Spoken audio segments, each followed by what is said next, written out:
Արդարադատության նախարար Սրփուհի Գալյանն այսօր հայտնել է, որ նոր սահմանադրության տեքստը հնարավոր է հրապարակվի մինչև ընտրություններ։ Նա նաև որոշ փակագծեր է բացել երկրի մայրօրենքի նախագծի վերաբերյալ։ Ոչ միայն սահմանադրությունը, այլ նաև որևէ իրավական ակտ չպետք է պարունակի մեր անկախությունը,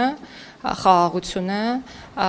ինքնիշխանությունը, տարածքային ամբողջականությունը վտանգելու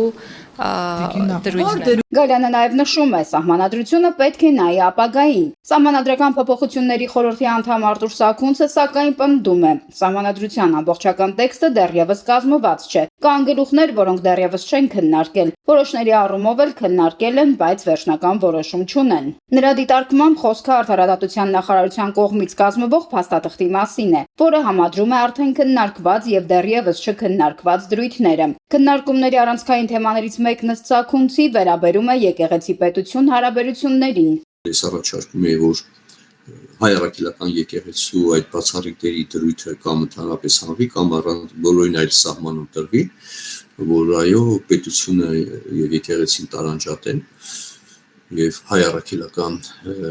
եկեղեցու հետ հարաբերությունները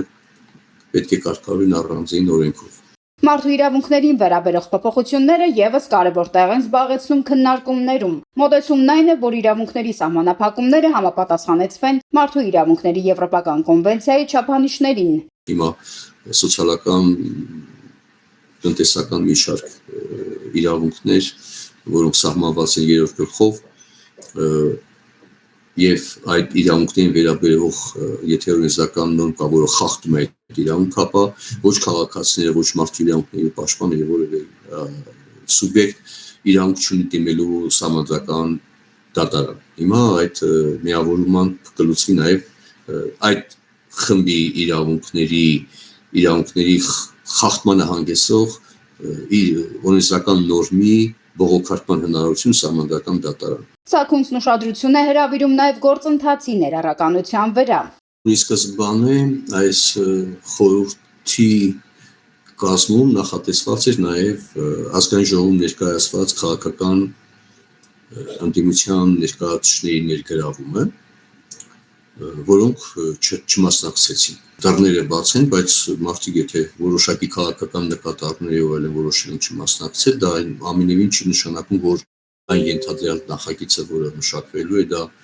չի դառնալու քննարկման առարկա։ Խորհրդի կազմում սակայն ընդգրկված են քաղաքացիական հասարակության ներկայացուցիչներ։ Թեև որոշվել է պահպանել խորհրդարանական կառավարման մոդելը, բանախոսը շեշտում է բովանդակային կողմը։ Նրա դիտարկմամբ խնդիրը անվանումը չէ, նախագահական թե պարլամենտական, այլ այն, որ պետք է ապահովեն իշխանությունների փոխզսպման ու անկախության մեխանիզմները։ Նա օրինակ է բերում Միացյալ Նահանգները, ցույց տալու համար, որ անգամ նախագահական համակարգում խորհրդարանը մեծ դեր ունի։ Երկրի մայրօրենքում կարևոր փոփոխություն է առաջարկվում արտակարգ եւ ռազմական դրության մասին օրենքների մասով։ Ըստ Սաքունցի այդ օրենքները պետք է դառնան սահմանադրական եւ ընդունվեն որակյալ մեծամասնությամբ։ Չնայած գործընթացի ակտիվությանը վերջնական ժամկետները դեռ հստակ չեն։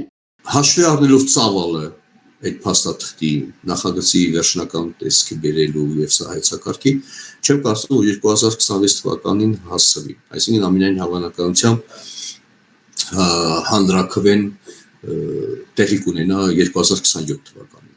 Այսպիսով սահմանադրական փոփոխությունների գործընթացը դեռ ձևավորման փուլում է, կան սկզբունքային մոտեցումներ, բայց նաև բազմաթիվ բաց հարցեր, որոնց շուրջ քննարկումները շարունակվելու են։ Նարինե Ղուկասյան, Ռադար Արմենիա։